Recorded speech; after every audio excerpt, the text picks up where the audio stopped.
Cette émission est une présentation de Desjardins.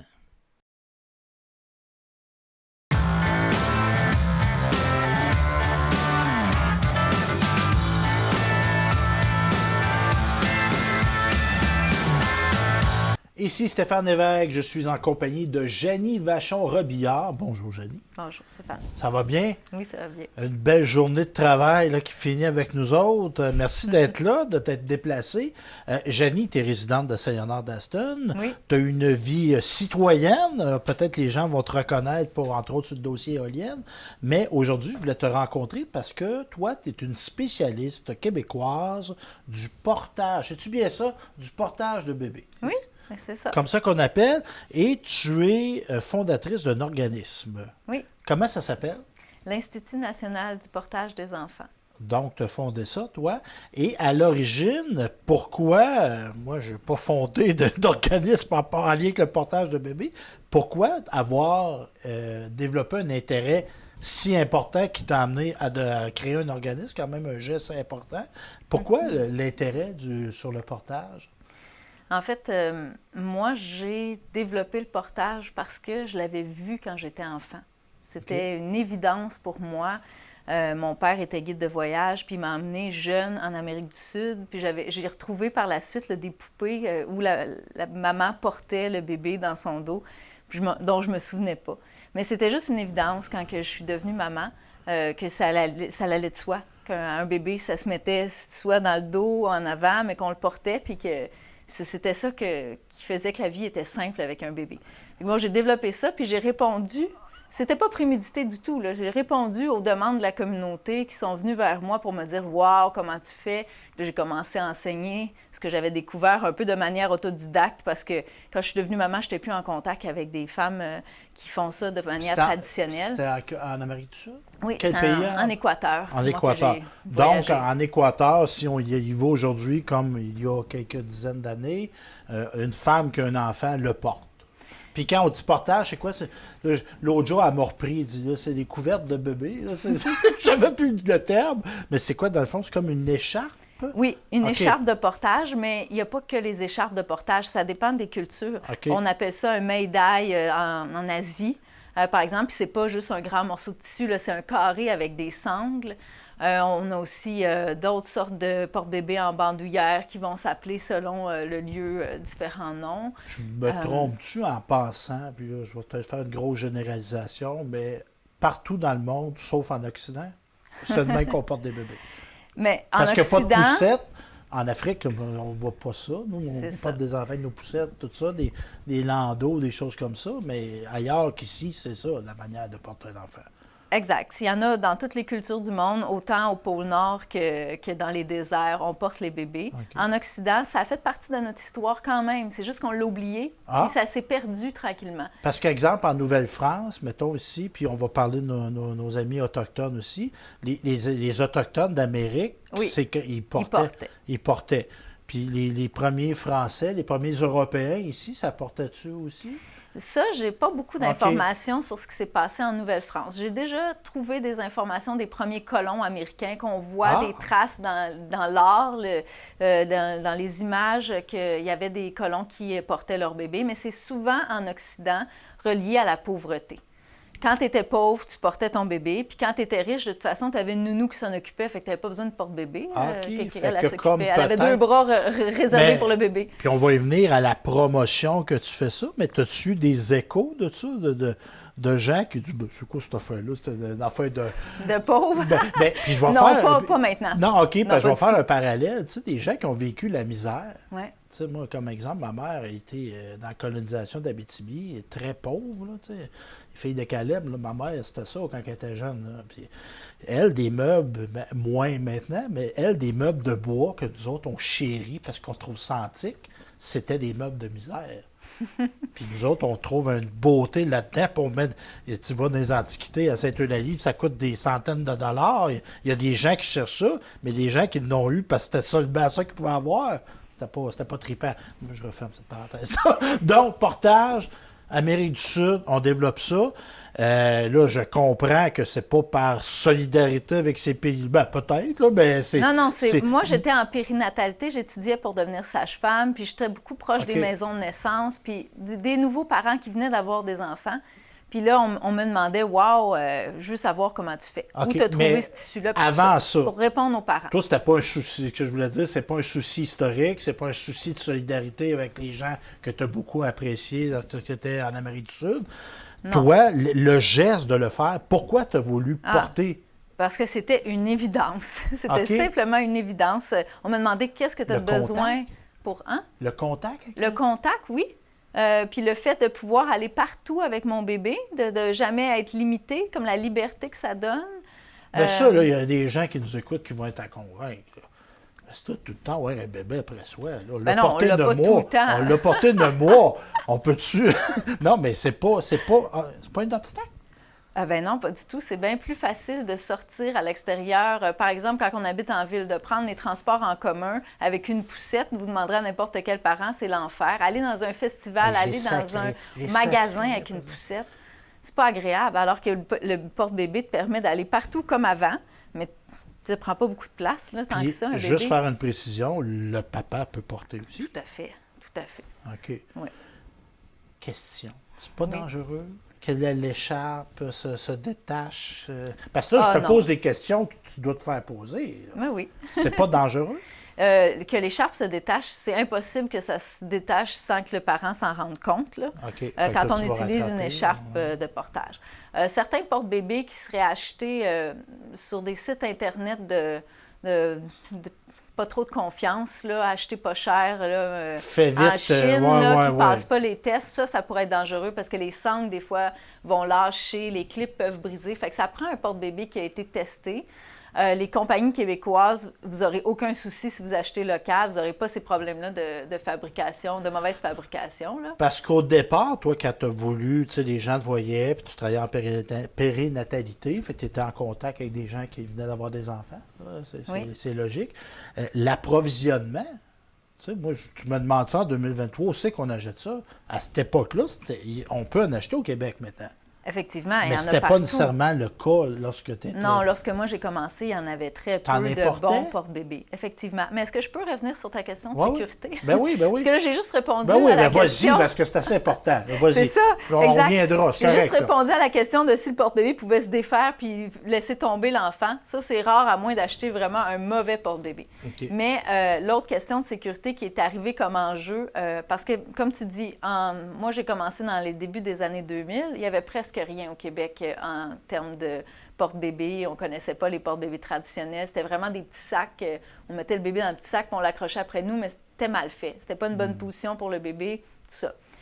Puis à la suite de ça, quand on a découvert les porte-bébés traditionnels puis les parents se sont mis à utiliser les mailles-d'ail, les écharpes, etc., il y avait tellement de choses qu'on pouvait faire avec ça que tout a été essayé. Puis là, ça n'est arrivé qu'il y a eu quelques accidents. Okay. Puis ces accidents-là de bébés qui, dans le fond, c'est comme si c'était des morts subites du nourrisson, mais qu'on pouvait quand même associer avec des facteurs de risque importants. Donc, ces facteurs-là ont été traités en règles de sécurité pour que maintenant, le portage, on évite ce qui est dangereux. Fait que ces règles-là, c'est qu'il faut toujours que le bébé soit visible. Un bébé, on ne laisse pas ça caché. Il ne faut pas qu'il soit dans un sac. Il ne faut pas que ton porte-bébé il recouvre complètement ton bébé puis qu'on ne le voit plus. Ça, c'est pas sécuritaire. Donc, qu'on voit le visage. Exactement. Fait que le bébé reste toujours visible. Il faut toujours qu'il soit en position assise, verticale. On ne veut pas le mettre complètement couché en berceau. Okay. Parce que je vais prendre ma poupée si tu veux bien pour vous faire une démonstration. Elle va se déplacer. C'est évidemment pas un vrai bébé. Parce qu'elle l'a mis dans un sac. Donc, si j'avais un bébé couché comme ça en berceau, avec le tissu derrière la tête, ça pousserait la tête sur le menton près de la poitrine. Puis essayez de respirer de même. C'est pas agréable. Là. Non, c'est ça. Puis les voies respiratoires d'un bébé sont plus fragiles, donc ça devient dangereux. Fait que c'est pour ça qu'on veut toujours avoir un bébé en position verticale. On ne va pas les mettre en berceau. OK. Puis là, question. Oui. Moi, j'ai un gros ventre. Oui. Ça se pourrait. Alors, je suis là, puis je t'opérais. Je suis pas fit. non, mais je n'excède pas au niveau du ventre. Y a-tu des corps puis je vais parler des femmes avec des grosses poitrines également. Est-ce qu'il y a des corps qui sont pas nécessairement adaptés? Ouais. Ça fait drôle de dire, mais c'est-tu inconfortable pour le bébé? Ce que je vais te répondre, c'est qu'il y a effectivement certains porte-bébés qui vont pas bien s'adapter sur différents corps. OK. Fait que autant les femmes qui sont très, très, très petites, il y a certains porte-bébés qui vont... C'est impossible d'utiliser. Puis autant que les tailles plus, il y en a d'autres que ça ne fonctionnera pas. Mais l'écharpe porte-bébé ou celle que je vais vous montrer tantôt, qui est une écharpe à anneaux, ça s'ajuste beaucoup plus facilement à tout le monde parce que c'est comme si on fabriquait notre porte-bébé sur mesure. On l'ajuste exactement sur mesure. Okay. Puis on peut trouver des systèmes. Par exemple, on peut mettre le bébé plus haut, comme ça ici. OK. Si on met le bébé plus haut, qu'il est à côté, même si on a une grosse poitrine, on peut avoir notre bébé à côté ici plus haut sans qu'il s'étouffe dans notre poitrine. Bon, moi j'ai déjà vu, exemple, des femmes africaines qui assoyaient leurs enfants sur leur hanche. Oui, on peut porter sur la hanche, puis on OK, peut porter dans le dos aussi. OK. Ah, Ouais. puis oui, on voit ça dans le dos. Ben oui, pour des longues marches, c'est peut-être plus évident. Oui, effectivement, OK. mais pour faire la vaisselle aussi, pour cuisiner. C'est sympathique. C'est un beau visage. Allô? Donc, c'est ça, on peut comme ça, on peut l'utiliser comme ça. Fait que là, nos règles de sécurité, c'est réglé. Non, on ne les a pas toutes encore. faites. Bon. On doit avoir un bébé assis à la verticale. Donc, ça, c'est le A, assis. Le B, c'est à portée de bisous. Il faut que je puisse lui donner un bisou. Ah. Si je le porte bas comme Trop ça, bas. là, c'est trop bas, c'est pas bon parce que sa position va pas être bonne, puis mon visuel sur l'enfant sera pas bon non plus. Fait qu'il y a plus de chances qu'il se retrouve dans une position, le menton sur la poitrine. Fait que le D, c'est le visage dégagé. Fait que c'est le complètement visible qu'on Comme disait l'exemple, on tantôt. le voit, il y a la bouche. Mais j'ai oublié le C. A, B, assis, à portée de bisous. Puis C, c'est bien en contact, assez près pour lui faire un câlin. Fait que si mettons qu'il est dans un porte-bébé très lousse, puis que je veux lui faire un câlin, puis je le rapproche de moi, c'est pas bon. Okay. Si je veux lui faire un câlin, puis je peux pas le rapprocher, il est déjà proche. Ben, ça, c'est parfait. Moi, j'ai eu une fille dans ma vie, elle est rendue à 20 ans. Ça fait un peu longtemps. Puis là, je me rappelle à l'hôpital, il mettait une couverte. Puis moi, je dis, Caroline, c'est bien serré.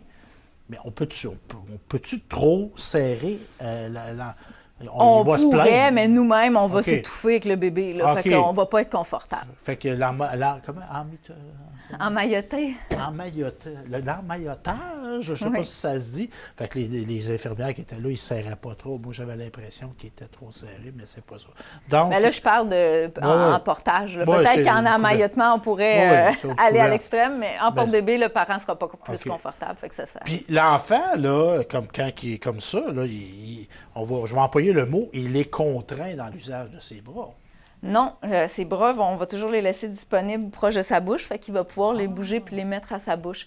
Mais il est contraint au niveau de tout son corps. OK. Fait qu'il va se sentir contenu comme dans le ventre de sa mère, dans le fond. Il ne pourra pas faire des grands mouvements ou se mettre à s'arquer par l'arrière. Il va être contenu dans le porte-bébé. Fait que ça l'aide l'enfant à s'endormir, ça l'aide à se calmer, ça l'aide à se sentir en sécurité. Puis au tout début, là, quand on est dans les périodes d'adaptation à la vie extra-utérine, qu'on appelle après être sorti du ventre de la mère, bien, l'enfant il a besoin de points de repère pour être dans des moments d'éveil calme. Les moments d'éveil calme, c'est là où il fait rien, il pleure pas, il n'a pas besoin de manger, il est juste là. Puis là, il est tout là, il nous regarde, il regarde autour, il découvre le monde. Ça, c'est des moments très importants pour le développement du cerveau, puis l'apprentissage de tout ce qu'il y a autour de lui. Et c'est des moments qui sont favorisés quand l'enfant se sent en sécurité, quand il retrouve des repères qu'il avait dans le ventre. Fait qu'ici, là, l'enfant, il entend mon cœur, l'enfant a chaud, il se sent contenu. Puis en plus, il y a des mouvements. Parce que même si je suis assise, bien, je vais respirer. Fait qu'il va y avoir, puis tu sais, je vais bouger, on a tendance, puis on va les toucher beaucoup plus, parce qu'ils sont proches, tandis que si dans c'est ça. Fait qu'ils vont être touchés, puis bon, ça va favoriser aussi le contact avec le parent. On va avoir plus de contact, fait que ça va favoriser l'attachement avec le parent. Puis le papa aussi. Oui, je dis le parent, parce que c'est la mère ou le père, c'est ça. Parce que la mère a l'avantage d'avoir porté, il y a un lien, puis là, je ne veux pas tomber dans des considérations ésotériques, mais moi, je ne suis pas une femme, je n'ai pas porté un enfant, mais ça doit créer un lien magique. Il y a des papas qui m'ont dit « Ah, c'est comme si je pouvais le porter, comme si je l'avais dans mon ventre. » Au tout début, quand ils le mettent dans le porte-bébé, ça va... Oui, ça leur donne un contact privilégié. Ils ne peuvent pas allaiter, mais ils peuvent porter leur enfant. Puis, est-ce qu'il y a un moment où l'enfant n'est plus portable, là, dans le sens au niveau du poids, au niveau de l'âge? Y a-t-il un moment donné qu'il faut arrêter? Bien, les enfants, naturellement, ils veulent découvrir le monde, puis ils veulent être autonomes. Fait qu'ils vont le demander de ne plus être portés. Plus qu'ils vont grandir, plus qu'ils vont explorer, puis moins ils vont vouloir être portés. Mais ça va arriver, par exemple, à 2 ans, 3 ans, qu'un enfant qui va à la garderie, puis revient le soir, puis surtout quand ils sont malades ou bien qu'ils ont eu une grosse journée puis sont fatigués, là, ils vont le redemander de temps en temps, de retourner dans le porte-bébé. Ou bien c'est le parent qui va... Par exemple, moi, je vivais en ville quand j'ai eu mes 2 premiers, puis je voyageais toujours à pied. Puis il y a des endroits où, en hiver, la poussette en hiver, là, c'est l'horreur. Dans le slotch, ça ça roule pas bien. Là, tu mets ça dans l'auto après. Puis... Fait que marcher avec un enfant de 3 ans, c'est bon, mais quand tu reviens tard le soir après un party de Noël, là, ça, c'est ma dernière expérience. J'ai porté ma fille de 4 ans parce que elle dormait debout, là, tu sais. Elle était plus capable. Fait que, puis là, on avait de la route à faire. Fait que là, je l'ai mis dans le porte-bébé, puis j'ai marché avec. Puis oui, elle était lourde, mais on se muscle en continuant de porter nos enfants. Fait que bon, j'ai réussi mon 20 minutes de portage, même avec un enfant de 4 ans. Puis il y a l'attachement, puis je voyais dans les notes que j'ai préparées aussi, les femmes, il y a des femmes qui vont accoucher, qui vont faire une dépression postpartum. Est-ce que ça peut prévenir ça ou ça peut l'apaiser, on pourrait dire? Les deux. OK. Moi, j'ai eu beaucoup de témoignages de mères qui ont vécu une dépression postpartum profonde et c'est le portage qui leur a permis d'en sortir. Parce qu'ils vivaient beaucoup de culpabilité, ils ne se sentaient pas disponibles pour leur enfant, mais finalement, quand quelqu'un leur a offert un porte-bébé puis ils ont découvert ça, ils sentaient que, même si je ne suis pas capable de le regarder dans les yeux puis je pleure tout le temps, mais au moins, elle sent ma chaleur, elle sent que je suis là pour elle, au moins, je suis capable de l'endormir puis qu'elle pleure moins. Parce que ça, c'est quelque chose d'important. Les bébés, en soirée, les bébés qui sont portés dans la journée, là, de façon régulière par leurs parents, pleurent 2 fois moins que les autres quand c'est le temps que la soirée où est-ce qu'on a des bébés qui pleurent. Fait que si on a des bébés qui pleurent 2 fois moins, on a des chances d'avoir 2 fois moins de maman à bout. On va dire ça de même. Le papa aussi. Puis la vie, la vie, le couple. C'est ça. On peut se le dire, là, si t'es magané le soir, t'as peut-être moins le goût de te faire des rapprochements, puis tout ça. Exact. Mais on a eu je sais pas s'il y a eu comme à un moment donné une coupure. Tu sais, l'accouchement, c'était très médical. Là. Puis là, le bébé était retiré rapidement. Puis l'allaitement, c'était plus à la mode, tout ça. C'était comme, moi, je suis dans la génération qui n'a pas été allaitée. J'ai 49 ans. Je pense que c'était assez commun à cette époque-là. Quoi qu'il y en a qui allaitaient pareil. Il y avait, puis là, je veux pas m'aventurer dans quelque chose que je connais pas, mais moi, j'ai déjà même entendu parler des relevailles. Exact. On retirait l'enfant de la mère. Ah oui, ça, c'est pas tout à fait des relevailles. Non, c'était quoi des relevailles? C'était des casseuses de bébés. Ils partaient avec le bébé pendant une semaine, puis après ça, ils le ramenaient, ils pleurait plus. Okay, oui, effectivement. Le lien avec le parent, c'était...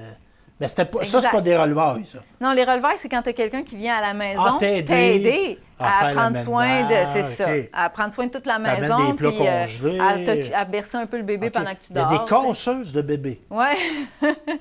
J'ai eu souvent des témoignages comme ça. Puis ça, c'est pas là, 150 ans, Non, là. non, c'est 50 ans. Okay. Puis c'est une manière aussi, le portage, le parent prenne confiance dans sa capacité parentale? Tout à fait. Ça augmente le sentiment de compétence parentale. Okay. Parce qu'on calme notre bébé plus rapidement. On perçoit mieux ses signaux aussi en l'ayant plus près. On se sent plus amoureux de notre bébé. Les parents, ils tombent en amour avec leur bébé. Le fait d'avoir des moments de peau à peau et des moments de portage, ça les aide à créer ces moments-là. Puis au niveau, je me permets, il vient de me popper ça dans la tête, au niveau de la sécurité, dormir en portage avec son bébé, c'est une bonne idée? Le bébé peut dormir, mais pas le papa, puis ni la maman. OK. Si on dort... ils doivent être vigilants à leur bébé. Parce que si on veut avoir un bébé toujours visible, il faut bien qu'on ait les yeux ouverts. Hein? Fait que, mais ça va me permettre parce que c'est quelqu'un qui connaît ça, ce domaine-là.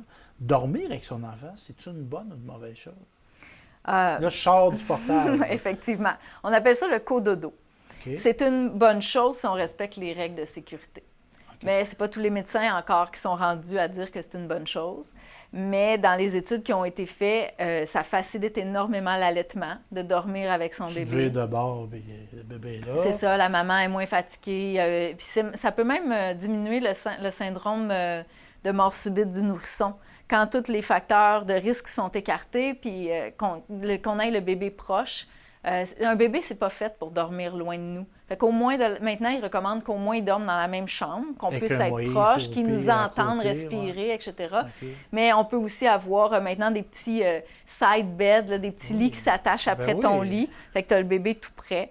Fait que c'est ça, il faut pas être trop épuisé, il ne faut pas avoir pris de la drogue ou de l'alcool, il ne faut pas qu'il y ait de fumée, de cigarettes dans la maison, etc. Là. Parce que nous autres, on le faisait, moi et la mère de ma fille, parce qu'elle pleurait, puis là, à un moment donné, on était fatigué, puis là, on l'a couchée en nous deux, puis elle ne pleurait plus. Fait que là, à un moment donné, mais on nous faisait peur avec cette histoire-là. Là, aux États-Unis, il y a une madame qui s'est endormie sur son bébé, puis elle l'a étouffé, puis elle s'en est jamais rendu compte.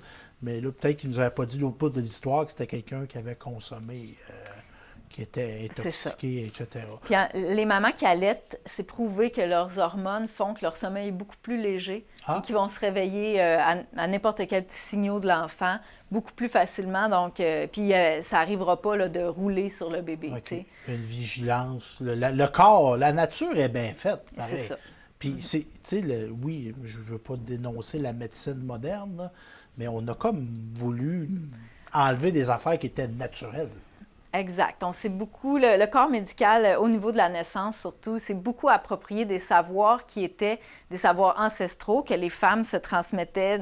Puis là, à un moment donné, c'est devenu c'est le médecin, l'autorité, qui lui est supposé tout savoir à partir de ses livres, mais il y a eu bien des dérapages au niveau de la gynécologie, du prendre soin des enfants. Effectivement, on a eu comme une coupure de transmission aussi en Occident entre le savoir des aînés versus les jeunes mamans, parce qu'on est moins en contact communautaire souvent avec notre réseau. On a des moins grosses familles, puis on est plus éloigné des Oui, parce qu'il y avait une transmission. Aînés, puis là, c'est le médecin. Elle disait à maman, qui disait à sa fille. Tandis que là, on va voir notre pédiatre, notre infirmière, puis c'est par là que ça passe comme l'autorité. Là. Et là, on se parle dans un contexte qu'il y a une semaine internationale.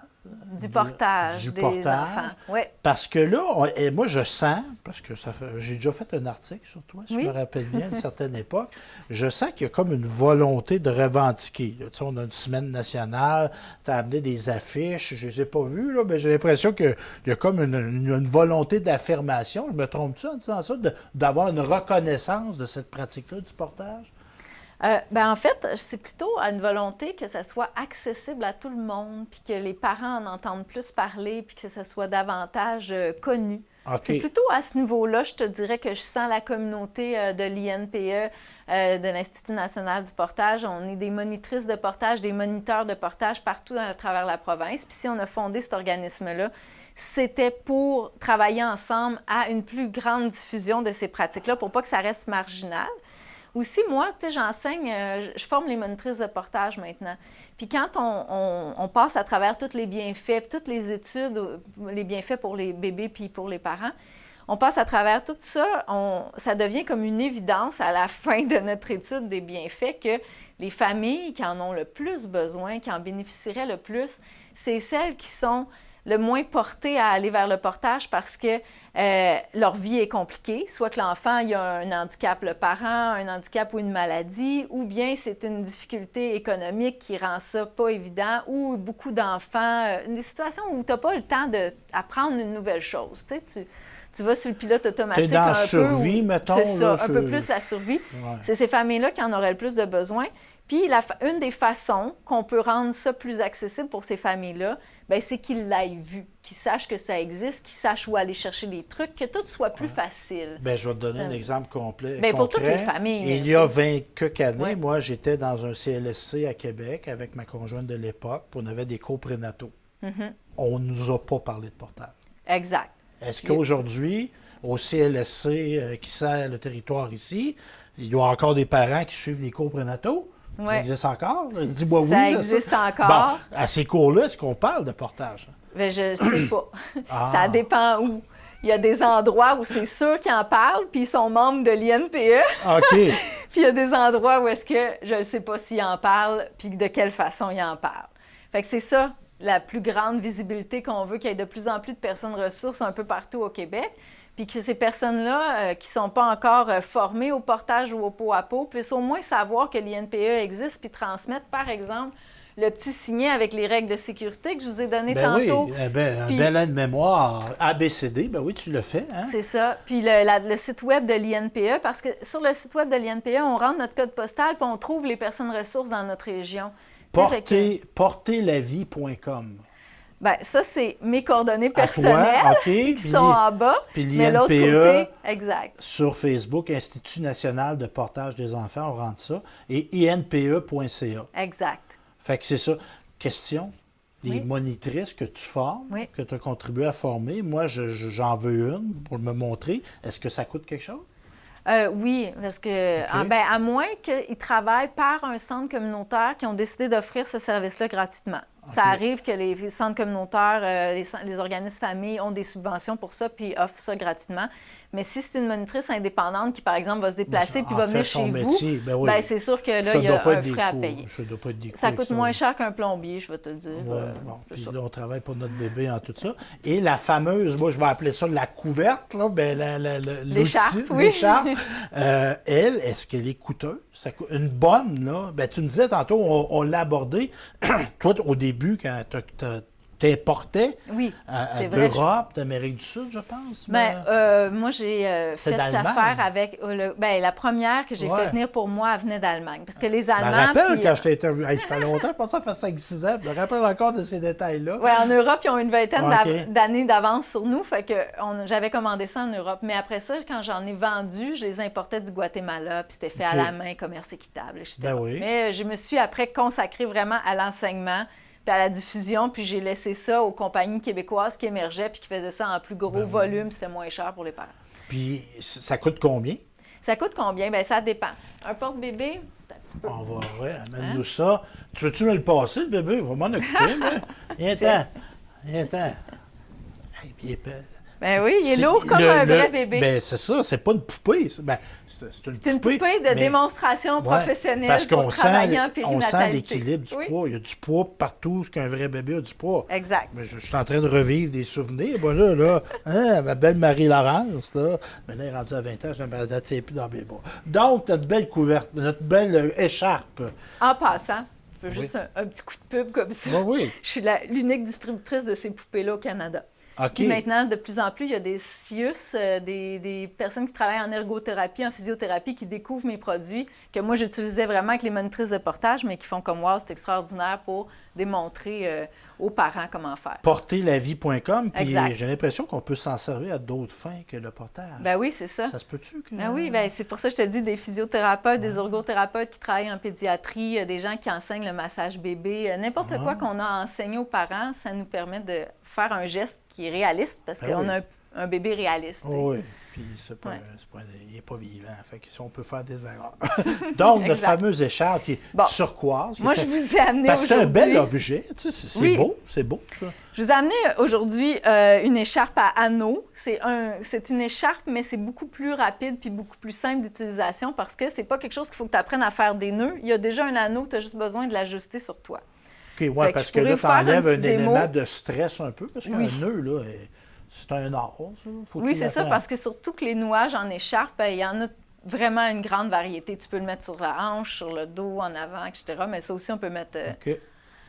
mettre en avant ou sur Donc, la les hanche. anneaux, le principe on monte, on descend. Ben, dans je vous l'anneau. fais la démo Ben dans oui, pas ben long, vas-y. mais tu voulais le prix. Oui, Fait oui, que, ben oui, j'avais Ce oublié que ça. j'allais te dire, c'est Pas que cheap, là, mais je veux savoir. quand on a une bonne qualité de tissu comme celle que Ouais. j'ai là, on va être 100 $ et un peu plus. Bon, là. Mais ça se démode pas. Ben pas ça se démode pas, mais moi j'en ai là, qui ont 20 ans, là, puis ils ont l'air neufs encore. Là. Ils sont juste devenus plus souples, puis plus douces, puis plus agréables à utiliser, mais ça s'achète donc usagé.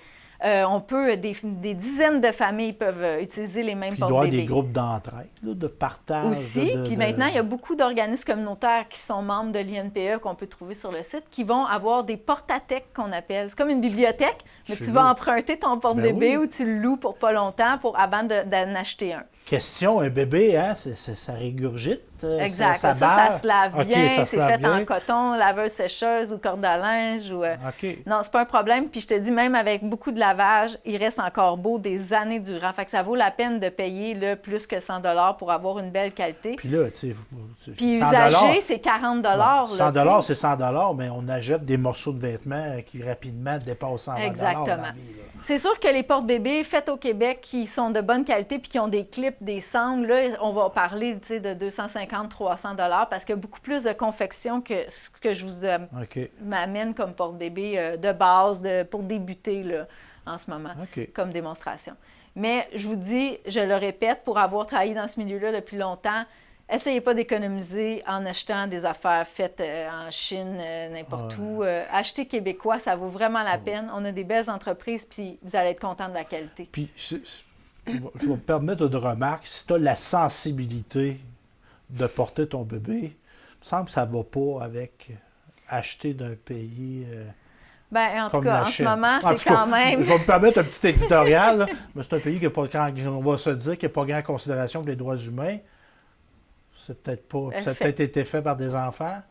Ah, ça, je ne suis pas allée jusqu'à chercher En ça tout parce cas, qu'en général, je m'arrête Achetons chez nous. C'est ça que je veux dire. Achetons à chez la nous. qualité du Parce que produit. ça va être en accord avec nos valeurs. Exact. Moi, je pense que c'est porteur de valeurs, ça. Puis on a vraiment des belles compagnies, puis on peut les trouver aussi sur le site de l'INPE parce qu'on travaille en collaboration. Fait que vous êtes sûr que vos porte-bébés ils ont été testés. Fait que là, tu nous montres dessus, là. Oui, là, je vous le montre. Fait que Martin, toi, là, moi, je fais mon intervention pendant qu'on filme. Martin, il va prendre, Martin qui est notre caméraman, je pense qu'il va se prendre une caméra au même moment qu'on se parle, puis qu'il va te suivre. Puis moi, je peux me lever malgré cette affaire-là. Ben oui, vas-y, ma chère. Je vais le mettre dans ma poche. Ouais, tu peux le clipper dans ta poche. Vous voyez, on fait de la télévision pour le monde, nous autres. Fait qu'on s'organise pour parler au monde. Donc, tu vas nous montrer comment... Parce que là, elle est placée pour être utilisée là, en ce moment. OK. Fait que là, tu vas comme la démonter puis la remonter. Non. Non? Bon. Je vais la mettre comme si je la prenais sur mon crochet chez nous puis que je suis prête à la mettre. OK, t'en sors pas de la laveuse, là. Tu l'as utilisée, là, 3-4 heures. C'est ça. OK. Effectivement, là, si vous voulez avoir tous les détails de comment on la met depuis le début, etc., j'ai des petits cours en ligne qui sont sur le site de l'INPE aussi. Dans la section portage, on va voir écharpe à anneaux, c'est sur YouTube aussi, fait que vous allez pouvoir trouver tous les détails. Fait que là, à date, moi, j'ai rien trouvé de dramatique, là. Non, ça va vite, hein? Je l'ai juste mis comme ça. Il faut juste que tu ailles l'anneau puis le tissu qui va ça pendre en ressemble avant. aux maires français, tu sais, ils ont les maires, les élus municipaux, ils ont comme leur chose, ou les miss, là, ou tout ça, mais là, ça sert à quelque chose pour de vrai, là. Donc, là, on est à l'étape que je te donne le bébé. Oui, je vais venir le prendre. Puis quand, c'est important que l'épaule elle soit dedans. OK. Si je le mets dans mon cou, je vais avoir le poids dans le cou. Tandis que là, si je le mets sur mon épaule... T'enveloppes ton épaule comme une épaulette de hockey ou de football. T'enveloppes ton épaule avec. Puis là, parce que des fois, on est avec un bébé et puis il n'y a pas un autre adulte en notre présence. Est-ce qu'on peut mettre seul le bébé dans l'écharpe? Ah oui, tout à fait. Pas une écharpe. Tu sais, c'est sûr que si tu l'as dans les bras endormi puis tu le mets par-dessus le bébé, c'est un petit peu plus difficile. Mais si tu le déposes, tu mets ton porte-bébé puis après ça, tu viens... Un bébé, ça ne se tient pas en bas âge. C'est comme un peu... Bien, les premières fois, je le montre de mettre l'écharpe avant de mettre le bébé, mais c'est sûr que quand on est parent puis qu'on a le bébé déjà endormi dans les bras, on trouve nos trucs puis ça se met par-dessus. Oui, parce qu'on ne veut pas... C'est ça, déposer. Des fois, on a eu de la misère. Là, oui, c'est bébé. ça, exact. Fait que là, je te remets... Y a-tu un nom, ton bébé? Oui, elle s'appelle Lisa. Lisa. Fait que je te remets Lisa, Janie. Donc là, la façon que je me suis installée, elle va tomber sur mon micro. Oui, ben c'est pas grave, on coupera au montage. Okay. Vas-y, ma chère. Comme ça. Fait que là, on va l'asseoir. Exact. Là, c'est important, cette étape-là, parce que on vient mettre vraiment le tissu dans le creux des genoux. On laisse les fesses tomber l'autre côté, puis ça fait que le dos vient rond. Puis la tête se dépose sur mon épaule, elle se dépose sur moi. Tandis que si j'ai un bébé tout droit, raide, il ne peut pas avoir le dos rond et la tête ne va pas être stable, elle ne va pas se déposer. Fait qu'il va avoir une tête qui ballotte, on va être obligé de la tenir. Donc, c'est important d'avoir une belle assise du bébé. Là, je n'irai pas tirer, mais je vais y aller. T'sais. Si je fais ça ici, là, c'est barré. Oui. OK. Fait que là, il est assis, évidemment. Il faut lui assurer une sécurité parce qu'il peut verser. Et là, après ça, je vais continuer. Je vais venir OK. déployer mon tissu. Ah, il fait un siège complètement. Là, je viens jusque dans son cou. Ici. Puis ensuite, on va venir serrer. On vérifie qu'en bas, il ne manque pas. Oui, il en manque un petit peu. Fait que je vais venir finir de serrer. Puis, et voilà, j'ai déjà fini. Puis l'autre bout qui est resté, c'est quoi? C'est la briller plus chaudement? Ah, ben ça pourrait, mais c'est juste que j'en ai plus long parce que si mon conjoint est plus grand que moi ou si je mets ça par-dessus un manteau d'hiver, tu sais, j'ai besoin d'avoir un jeu, là.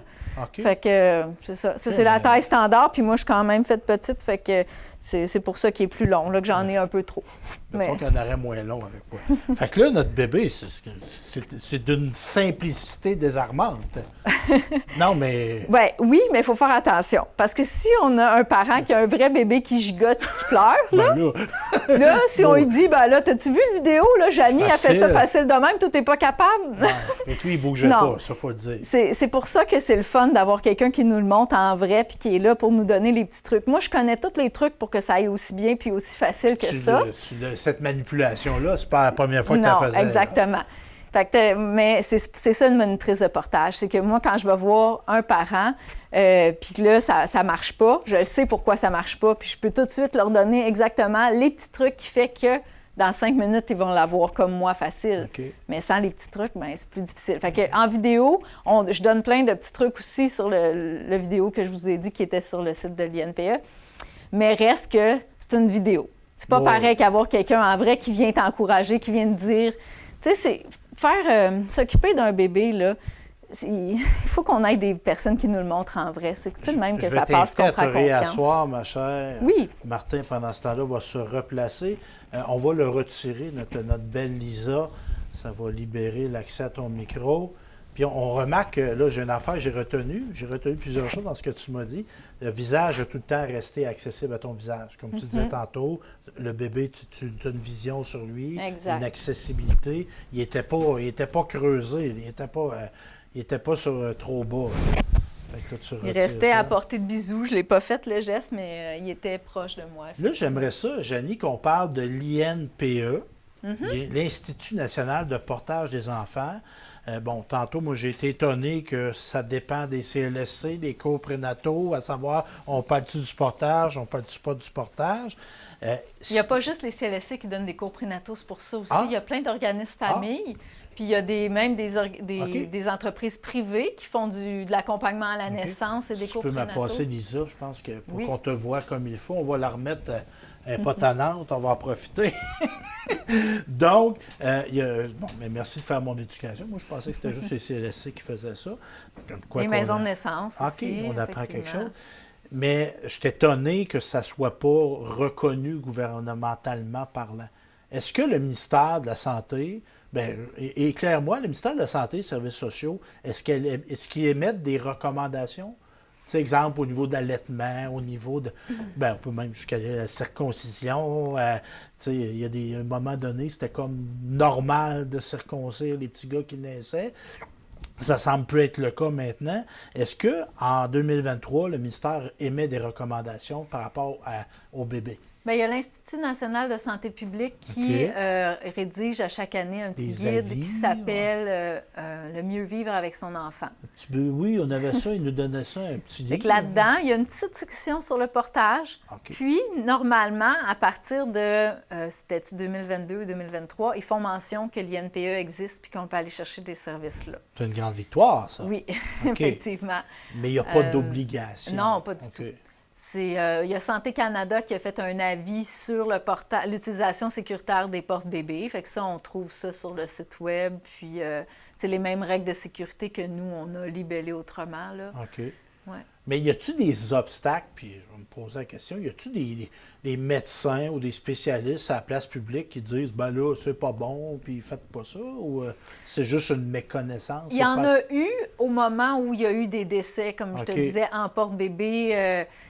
Parce que les bébés n'étaient pas visibles du tout, étaient dans le fond d'un porte-bébé comme en banane, là, dans le fond du porte-bébé. Fait que c'est arrivé qui est là dans ce moment-là. Il y a eu des gens qui se sont prononcés en défaveur de cette pratique-là, mais maintenant, il n'y a aucune raison d'être en défaveur. Là. OK. Puis les gens qui prennent le temps de s'informer se rendent compte à quel point c'est une méthode de prévention. Puis je te dirais un investissement dans le bien-être, la santé d'un être humain vraiment extraordinaire parce que ça coûte presque rien. Puis ça sauve du temps aux parents. C'est pas juste quelque chose que tu demandes aux parents de faire en plus, c'est quelque chose qui leur sauve du temps. Mais ça, là, j'ai l'impression, moi, qu'il doit y avoir des gens qui nous regardent. Elle en met un peu, là. Dans le sens, puis je me fais l'avocat du diable. Oui. Caroline, t'as quelqu'un après toi tout le temps, c'est handicapant. Mais c'est pas tout le temps, c'est ça qu'il faut voir. OK. C'est pas tout le temps, pas du tout.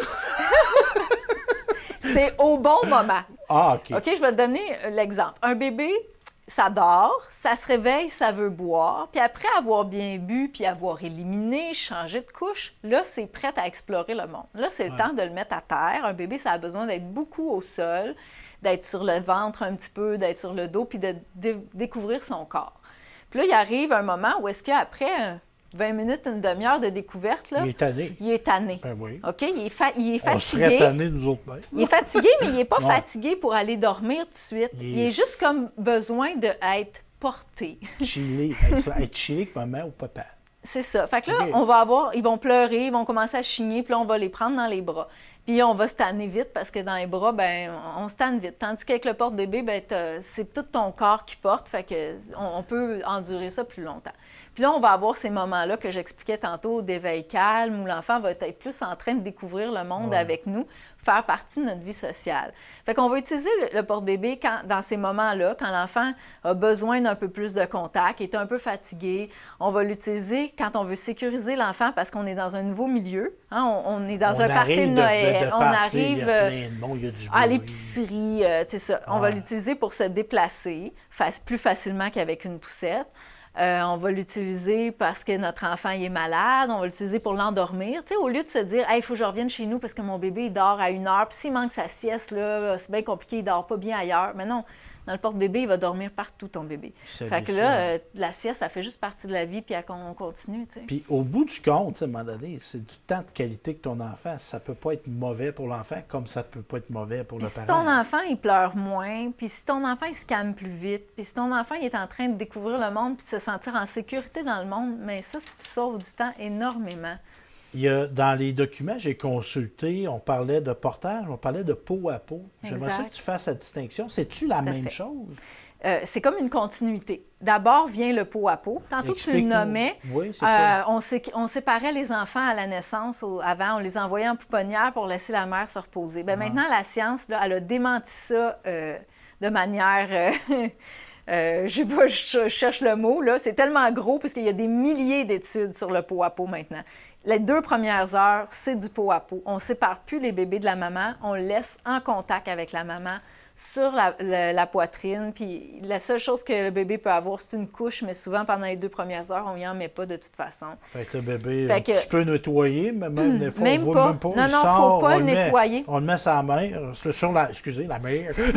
On le met sur la maman, sur la poitrine, souvent. ça. Même des fois, il y a des enfants qui vont... il y a des femmes qui peuvent allaiter dès le départ, comme ça. Bien, c'est le pot à pot qui va favoriser que l'allaitement s'installe bien, souvent environ 1 heure après la naissance. Le bébé, Parce que- il est dans un monde d'odeur, de contact, fait qu'il reconnaît où ce qu'il est un peu, puis là, C'est ça. il va être porté à aller vers le sein. Puis il y a toute une série j'ai oublié de réactions, je veux dire, ça va être ce mot-là, réactions instinctives qui se passent autant dans le bébé que la mère. Hein? C'est pour ça qu'on les nettoie même pas, les bébés, parce que c'est important qu'ils arrivent avec leur odeur Comment que ça s'appelle? pour que la mère... Comment? C'est gris, ça, là? Ah, le vernix. Oui! C'est sur la peau. De toucher de ça, moi, ça m'a bien marqué. C'est comme sableux, puis gluant, puis doux en même temps. Une C'est petite, bien particulier, ouais. ouais, une petite crème qui est bien importante pour Ouais. la peau du bébé. Ouais, oui. Mais bon, l'odeur avec laquelle le bébé arrive est important pour déclencher des réflexes chez la mère. Les mouvements que le bébé va faire sur le corps va aussi aider la maman à moins saigner, par exemple, à expulser le placenta plus vite, à développer l'allaitement aussi, à avoir la bonne quantité de lait. Tout ça, c'est un moment comme critique les 2 Fait premières que ça, c'est heures. le pot à pot. Puis Ouais. moi j'ai même déjà vu, ils nous encourageaient, les hommes, de se mettre torse nu puis Oui, de coller les l'enfant. 2 premières heures, c'est supposé être avec la maman, OK. à moins qu'il y ait un problème médical que la maman ne peut Ben, pas. Là, c'est avec le papa. césarienne, c'est pas super. Non, mais maintenant, les recommandations, c'est que même en césarienne, OK. on met le Parce que bébé là, des fois, on voit les plus haut. rideaux arrivent là tu le mets où, le Non, bébé? non, le rideau est supposé d'arriver là, Ah, puis on OK. met le bébé en haut J'ai ici. peut-être pas écouté les bas d'émission, moi, là. Mais c'est ça, des fois, ils vont y coller sur le visage à la maman. Oui, c'est ça. C'est sûr que ce ne sera pas sur le ventre à ce moment-là, ça va être vraiment sur le haut de la poitrine. Mais après ça, c'est le papa. Après les 2 premières heures, oui, le papa, il faut qu'il fasse du pot à pot dans le premier 24 heures. Il y a des études aussi qui montrent l'importance de ça. Puis nous, on encourage les parents à continuer au moins pendant 6 semaines. Parce que maintenant, on a des études qui montrent que de continuer quelques heures par jour jusqu'à 6 semaines, donc c'est comme 1 mois et demi, ça. On continue quand on est rendu chez nous. C'est pas quelque chose qui se fait juste à l'hôpital. Il y a plein de bienfaits reliés à ça. Là, je te vois avec le temps, il nous en reste plus beaucoup. Non, mais il nous reste sur, du temps. C'est parce qu'il y a une chose qui me trotte dans la tête, puis là, je dis, je vais-tu le dire? Oui, vas-y. On est en confiance. Oui, oui. Est-ce que les gens, puis je sais pas si c'est le bon mot, mais il y a une animalité dans le fait d'accoucher. Bien, il y a un livre qui s'appelle Mon bébé, c'est le plus beau des mammifères. Bon. On est des mammifères. Puis, tu sais, le gluant, le sang, puis, tu sais, il y a du monde on a comme dédain de ça, là, un dédain, je sais pas, de... Effectivement. Tu sais, ce contact là, avec notre animalité, on tend, tu sais, l'hygiène, puis il faut tout le temps être propre, puis on se lave 3 fois par jour. Puis là, c'est la science qui nous permet de passer à travers ce dédain-là, puis de se dire, waouh, ça sert à quelque chose. OK. Ça vient déclencher... La nature, elle n'est pas folle. Parce que, t'as-tu déjà entendu ça, des parents qui disent comme, « Hey, moi, l'instinct maternel, là, on dirait que je ne l'ai pas. Ouais. » Bien, ces femmes-là, souvent, là, quand on leur explique tous les processus biologiques qui se mettent en place à la naissance, ils disent, « Bien, Colin, c'est pour ça, c'est pas de ma faute, pas parce qu'il y a quelque chose que j'ai pas fait, c'est parce qu'ils me l'ont enlevé, moi, mon bébé, à la naissance, ou bien parce qu'il est arrivé telle complication puis que j'ai pas pu être en contact avec mon bébé tout de suite au début. Il y a quelque chose de biologique qui fait que ça se met en place, ça, cet attachement-là avec notre bébé. OK. Et pas juste ça, l'allaitement. Des femmes qui sont pas capables d'allaiter, mais c'est dû à des médicaments qui ont été donnés pendant la grossesse, à la façon que l'accouchement, je veux dire pendant l'accouchement, la façon que l'accouchement a eu lieu, puis la catastrophe, mettons, au moment de la naissance, puis là, le bébé est séparé, il n'est pas avec la maman parce que ça ne va pas bien. Mais tout ça vient affecter le genre de contact qu'on a avec notre bébé, va affecter aussi s'il y a plus de dépression postpartum ou s'il y en a moins. Il y a beaucoup de choses qui entrent en jeu, mais ce qui est important dans mon message, là, c'est qu'on se souvienne que c'est pas quelque chose de psychologique, l'attachement à notre bébé, c'est biologique. Il y a vraiment des facteurs importants qui doivent être mis en place, puis le pot à pot, c'est ça, le contact avec les fluides corporels, laisser le bébé qui est un mammifère, qui a des instincts pour survivre, les mettre en jeu, les exprimer à la naissance. Puis si on fait toutes les choses pour lui, qu'on le suit, qu'on le met tout sec, puis qu'on le met à part de sa mère, bien, il n'est pas dans le bon environnement pour exprimer ses capacités instinctives. Et le fait qu'il ne les mette pas en action tout de suite, bien, ça a des répercussions sur sa biologie, sur celle de sa mère, puis sur le contact. Non, mais je t'ai passé à côté de la traque avec mon animalité, moi, là. Non. Pensais me faire juger. Donc, si on veut en apprendre, Jenny, ton rôle à l'INPE, maintenant, c'est quoi? Je suis c'est vrai, je suis encore vice-présidente. Ben oui, parce que c'était toi la fondatrice. Oui. OK. Mais maintenant, l'année passée, j'ai changé, j'ai comme laissé la place comme directrice générale à quelqu'un d'autre. OK. Au début, j'étais présidente, après j'ai été directrice, puis là, j'ai laissé la place pour revenir m'occuper de mon école, parce que moi, je forme les monitrices, c'est l'école Porter la vie, puis j'avais beaucoup de choses à mettre en place. Question un peu basique, c'est avec ça que tu gagnes ta vie, toi? Oui. OK. C'est ça, depuis peu quand même, OK. parce qu'avant, j'ai fait ça pendant des années, je n'aurais jamais pu gagner ma vie avec ça. Non, puis on peut penser, moi-même ayant créé la télé communautaire, c'est beaucoup de temps bénévole. Exactement, Ça a été énormément. Non, on ne fait pas ça pour l'argent. c'est parce que tu étais animé par quelque chose. C'est ça. Tu rends des enfants et des parents heureux quand même. C'est un beau métier. Donc, l'INPE, si on veut en apprendre tant, là, on va faire les deux. Si on veut en apprendre sur l'INPE, c'est le site web, inpe.ca. Puis si on veut en apprendre sur je regarde ça, moi. J'aimerais ça devenir...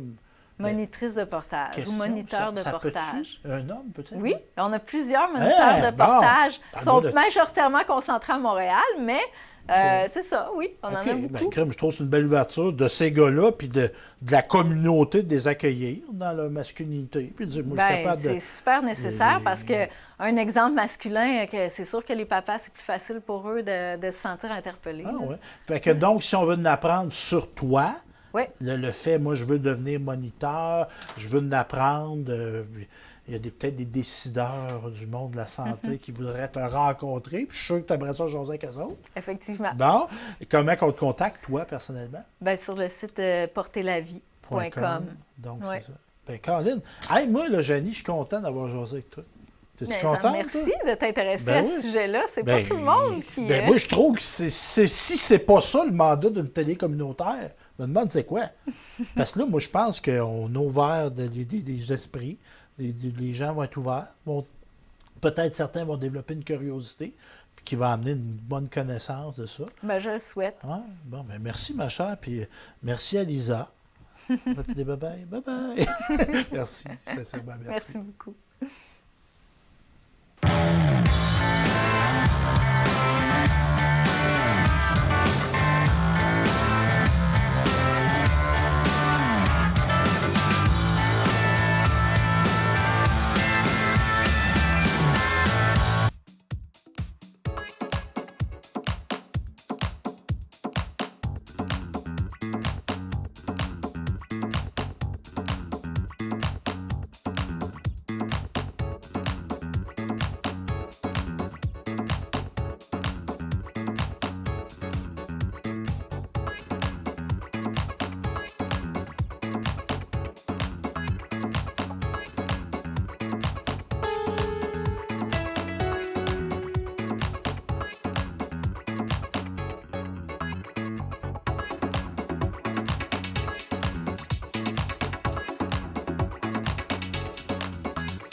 C'était un jeudi, souviens-toi, on avait suivi le chemin des amoureux.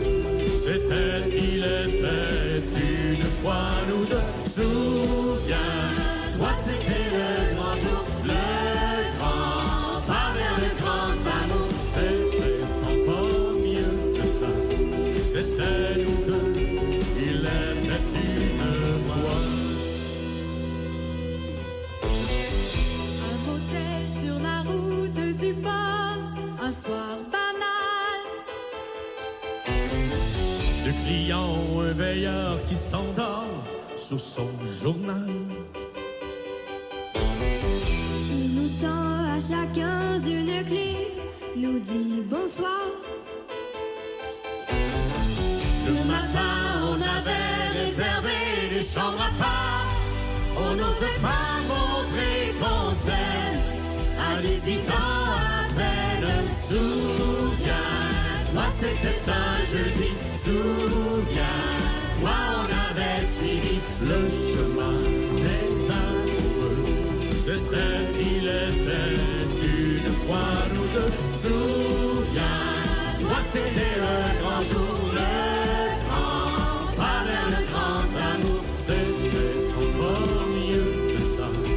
C'était nous deux, il était une fois.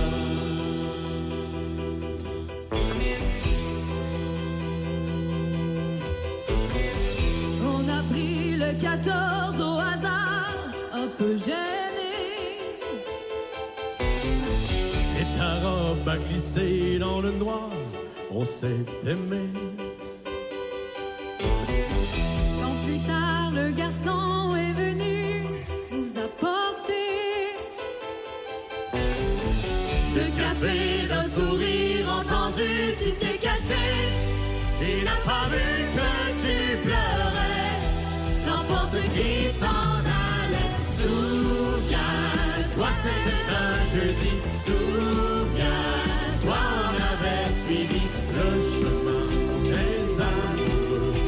C'était, il était une fois nous deux. Souviens-toi, c'était le grand jour, le grand pas vers le grand amour. C'était encore mieux que ça. C'était nous deux, il était une fois. Souviens-toi, souviens-toi, encore mieux que ça. C'était nous deux, il était une fois.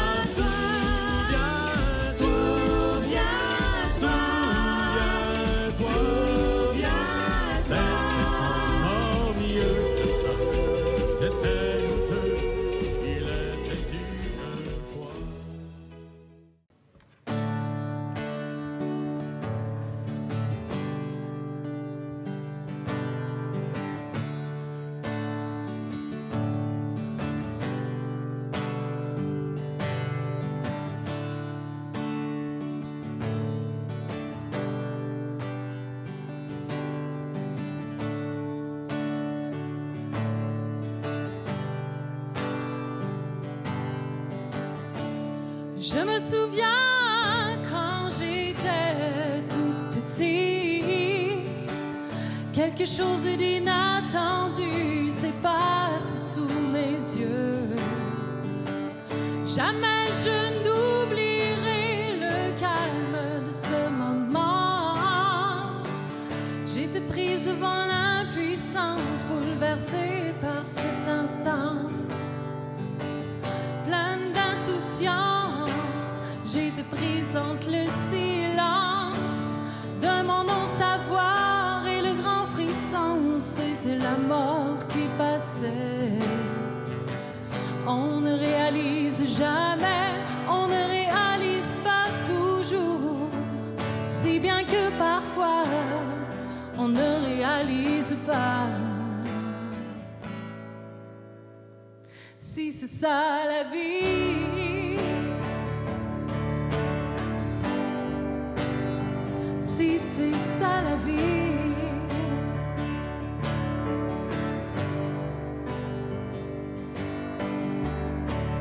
quand est venu le temps de laisser couler la vie dans mes veines, je craignais l'hésitation et ce grand désir d'évasion.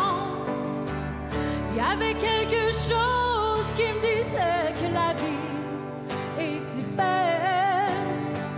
Quelque chose de grand s'offrait et m'ouvrait grand ses ailes.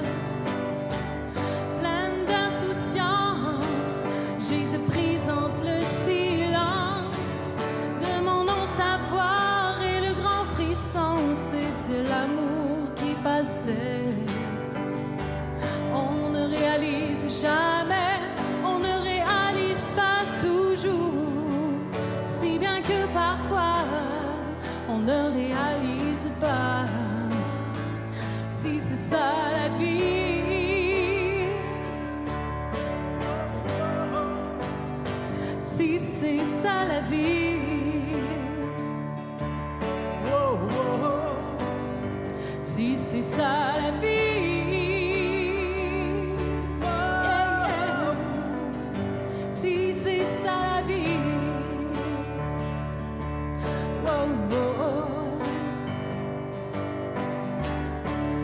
Le temps